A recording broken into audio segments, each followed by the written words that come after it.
नमस्कार, city big news देख रहे हैं आप और मैं हूं आपके साथ साक्षी सोनी।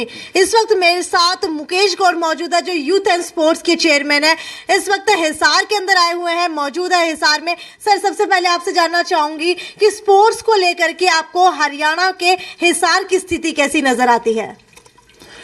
नहीं, देखिए, पूरे भारतवर्ष की उम्मीदें हरियाणा प्रदेश से स्पोर्ट्स को लेकर के हमेशा रही है और प्रदेश ने कभी भी देश को इस मामले में कभी निराश नहीं किया। और जब मैं स्टेट लेवल पे बात करता हूं तो हरियाणा प्रदेश के अच्छे जिलों के अंदर जो परफॉर्मेंस के हिसाब से देखा जाए तो हिसार जिला भी अग्रणी जिलों में खिलाड़ियों की दृष्टि से। ठीक है, अगर हरियाणा की बात की जाए तो हरियाणा के अंदर खिलाड़ी बड़े आगे स्पोर्ट्स के अंदर निकलते हुए दिखाई देते हैं। और अगर हरियाणा के ही खेलों की बात की जाए, कबड्डी हो गया या फिर कुछ इसी तरीके के खेल जो विश्व लेवल के ऊपर प्रसिद्ध है सिर्फ हरियाणा के कारण, तो इसको बढ़ावा देने के लिए आप अपनी तरफ से क्या कर रहे हैं?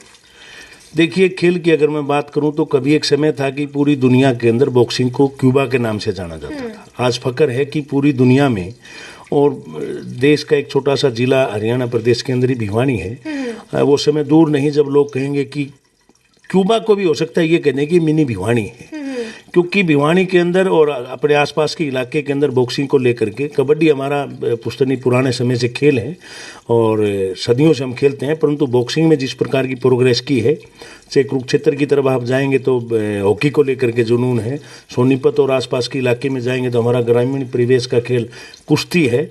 हर क्षेत्र के अंदर हमने खूब किया है। और रही सरकार लेवल की बात तो सरकार ने ओलंपिक के प्रोत्साहन को लेकर के लिए हो या और अन्य जिस प्रकार की प्रतिस्पर्धाएं पहले होती थी उन सब में हमने बढ़ा चढ़ा करके किया है। ठीक है, अगर हरियाणा की बात की जाए तो कबड्डी, मुक्केबाजी, पहलवानी, कुश्ती, इनके अंदर अक्सर नाम हरियाणा का आता है। अगर इनके कंपटीशन की बात की जाए तो युवाओं को बढ़ावा देने के लिए हरियाणा के हिसार के अंदर क्या आगे आने वाले दिनों के अंदर आपकी तरफ से क्या कोई कंपटीशन ऑर्गेनाइज करवाया जा सकता है? देखिए, कंपटीशन तो हरियाणा प्रदेश में और हिसार में पहले भी हुए और आने वाले टाइम में भी होते रहेंगे।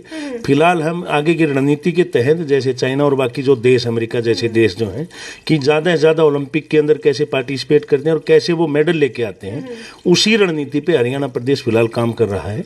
और हम 1000 से ऊपर नर्सरी प्रदेश के अंदर अलग अलग स्थानों पे जिस प्रकार की रुचि बच्चे की होगी उसी हिसाब से हम रुचि के हिसाब से नर्सरी के अंदर उनका एडमिशन करेंगे और प्रदेश के अंदर खेलों को और आगे बढ़ाएंगे। ठीक है, अगर हरियाणा की बात की जाए तो हरियाणा के अंदर बच्चों के अंदर प्रोत्साहन बहुत है, बच्चों के अंदर प्रतिस्पर्धा बहुत है, बच्चों के अंदर मनोबल बहुत है, लेकिन उन्हें अच्छे से ट्रेनिंग मिल पाने के लिए कोई एकेडमी नहीं है। तो क्या हिसार के अंदर आने वाले दिनों में एकेडमीज का भी संचालन हो सकता है? देखिए, हमने कांग्रेस के समय में कुछ एक स्टेडियम बने थे केवल किसी व्यक्ति विशेष का नाम रोशन करने के लिए। राजीव गांधी खेल स्टेडियम उनका नाम दिया था, परंतु उनके अंदर किसी प्रकार की भी नियुक्तियां हुई नहीं। हमने प्रथम चरण के अंदर उसके अंदर नियुक्तियां की हैं, जूनियर कोचेज को हमने लगाया है और उसके रख रखाव को लेकर के हमने पंचायती राज को अलग से एक काम दिया कि आप इनको पहले से वर्षों से, क्योंकि कांग्रेस ने केवल नाम के लिए उसको बनाया था, कोई योजना बहुत लंबी चौड़ी उनकी थी नहीं, तो हमने पंचायती राज को कहा कि उनको ठीक करके दुरुस्त करके हमें दें और वहाँ पर हम जूनियर कोचेज की फिलहाल नियुक्ति करने वाले हैं। गांव-गांव में भी हमने स्टेडियम बनाए हैं और हिसार के अंदर पहले शहर उसको और आगे, पहले प्रदेश में 3 एस्ट्रोट्रफ होते थे और अब प्रदेश में मेरे ख्याल में 11 के आसपास है। हरियाणा देश का सबसे बड़ा खेलो इंडिया का जो इवेंट है, किस्म से ओलंपिक के समान मान के चलो आप, उसको भी आने वाले समय में जनवरी और फरवरी के अंदर वो खेलो इंडिया के कार्यक्रम हो रहे हैं। ठीक है सर, कुछ ही दिनों के अंदर एशियन गेम्स होने वाले हैं एशिया कप के लिए, उसके बारे में क्या कहना चाहेंगे? देखिए, एशिया कप के लिए भी सरकार की तरफ से प्रोत्साहन है। जिस प्रकार हमने ओलंपिक के अंदर जो क्वालिफाई जिन लोगों ने किया था तो उनको हम 15 लाख रुपए तैयारी के लिए दिए थे और पहले जो राशि 4 करोड़ थी उसको बढ़ाकर हमने 6 करोड़ किया और दूसरे नंबर पे 4 करोड़, तीसरे नंबर पे 2.5 करोड़। पार्टिसिपेट जिसने किया उसको हमने 15 लाख रुपए पहले से ही दे दिया था। चौथे नंबर को भी प्रोत्साहन राशि के तौर पर हमने 50 लाख रुपए दिया है। तो एशियाड में भी रणनीति बनेगी, जो भी एशियाड चैंपियनशिप में जो विनर रहेंगे या पार्टिसिपेट करने वाले रहेंगे उनको पूरा सहयोग हमारी तरफ से रहेगा। ठीक है, अगर गेम्स के अंदर, स्पोर्ट्स के अंदर लड़कियों की बात की जाए तो लड़कियों को आगे आने का मौका बहुत कम मिल पाता है, तो क्या गाँव के अंदर आप लड़कियों को आगे बढ़ाने के लिए कोई कदम उठा रहे हैं?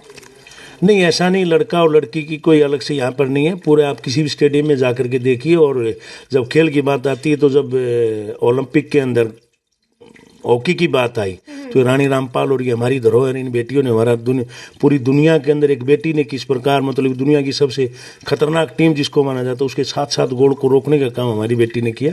लड़कियां बहुत आगे हैं, पूजा बोरा लो, एक वो बेटी है नूपुर सोरान लो, पूजा बोरा है, गीता बबीता फोगाट, जिनके नाम मात्र से और लोगों ने जिनके नाम मात्र से फिल्में बनी और दुनिया ने उनसे प्रोत्साहित होकर के पता नहीं कितने मेडल जीते, फिल्म निर्माता हजारों करोड़ रुपए उनके नाम से कमा गए। तो हरियाणा की बेटियां सबसे आगे, सबसे आगे। ठीक है मुकेश जी, आपसे पूछना चाहूंगी कि आने वाले दिनों के अंदर अगर हिसार की बात की जाए तो हिसार के अंदर पहली बार महिलाओं की कबड्डी प्रतियोगिता होने वाली है, क्या संदेश देना चाहेंगे महिलाओं को?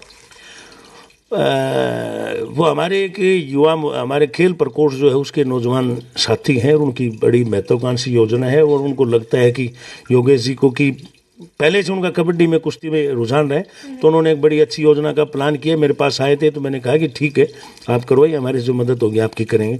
बहुत अच्छी पहल उन्होंने की है। क्या लगता है कि इस कबड्डी लीग से हिसार की लड़कियों को फायदा होगा? नहीं, इस प्रकार के आयोजन केवल और केवल एक मात्र कोई विशेष जिले या गांव मात्र तक सीमित नहीं रहते।